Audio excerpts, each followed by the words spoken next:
We started looking at gold and potentially if there's going to be some inflation at some stage down the line. Barry in California writes in and says, buying and holding bullion. I think it's a bit harsh, Barry, but I'll read it. It says it's about the only way to keep corrupt governments and banks from stealing your wealth. Wish I could afford to own some. Yeah, fair point. Well, I mean, I think that's a bit high. I'm not certainly sure the governments and companies are corrupt. They're just not doing a very good job of it, perhaps. But I mean, holding bullion for all kinds of reasons, it's safe because it's not corrupt? No, let's forget the corruption angle for a second, with all respect to the viewer. What you've got with gold, well, first of all, you've got to ask yourself, why is gold here at $900 in what seems to be a deflationary or disinflationary world, where all other commodities have pretty much collapsed in line with global trade and thus global demand? And the answer, of course, as I said earlier on the programme, is that gold has some inherent qualities that are being more and more demand for. One of which, of course, is it's liquid. The second of which, of course, is transportable.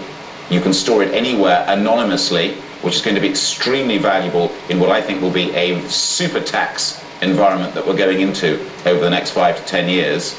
And fourthly, you just can't make the case for paper when more and more paper is getting published or printed or pushed out at this point in time, i.e. supply, and there are less and less buyers of it.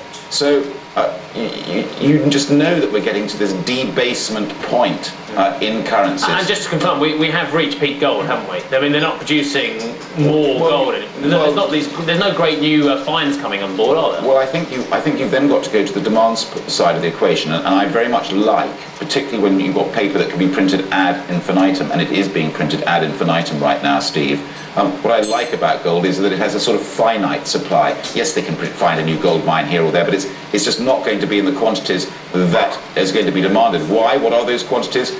As I keep saying on this programme, you've got half a generation away, multiple millions of people that half a generation ago used gold and other hard assets as a medium of exchange. There you go, Martin. Gold has inherent qualities. No more than tin, rock, lead, or any other piece of lump of metal that I want to pick up out of the ground. The fact that people associate barter value to it is largely based on history and really nothing else. I would say this: gold reached $1,000 an ounce in March. Is anybody going to tell me that the environment is any more secure now than it was March of last year, and we're $100 off that price? The reason it's not reacting to inflation or disinflation or deflation is because the link over the last 10 or 15 years is ephemeral at best. There's been a 7% correlation between core US CPI and gold price. It simply doesn't exist. The reason it's actually ebullient right now is largely because so many people own it through ETFs, and they have an irrational fear of the disappearance of fiat currencies. My point in all this is, look, it's never going to get any worse in global financial markets, and we're still under $1,000 an ounce of gold. And if you really believe that the financial system is going to collapse, owning gold is probably the least of your worries. I would own wheat, and I would own canned food, and I would own water. Well, Martin, that's an interesting point. You debunk history, but of course mankind is a function of history too, so you'd be debunking mankind, i.e. yourself.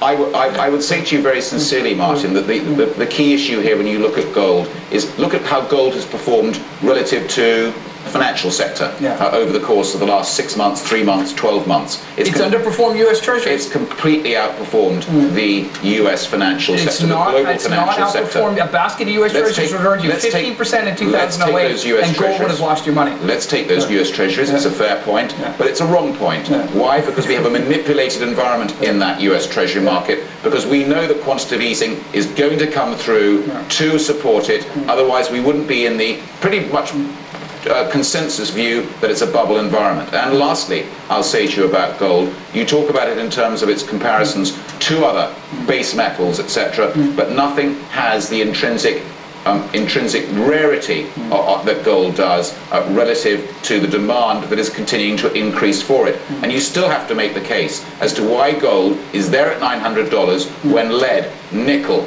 copper, and most other base metals have fallen hard in price in line with the overall economy. The last point I'd make to you about gold, which is just as important, is the fact that you think that the worst is behind us, or the worst is... The shock aspect of financial crisis is undoubtedly behind us. And it's the shock aspect that got gold to 900. However, you still have to ask, why is gold staying at 900 when probably the biggest and most shocking part of this financial crisis remains behind us. That is because there's a decreasing confidence in the aspect of paper money and in the government's ability to print it ad infinitum, that we are going to go to a major debasement of most currencies. There is this enormous fear, as you know, out there at the moment, that the dollar will get massively debased in time. But whether it's the dollar or other currencies, you know that governments are going to have to print. But I'm going to leave it there for the moment. Plenty of big news out of...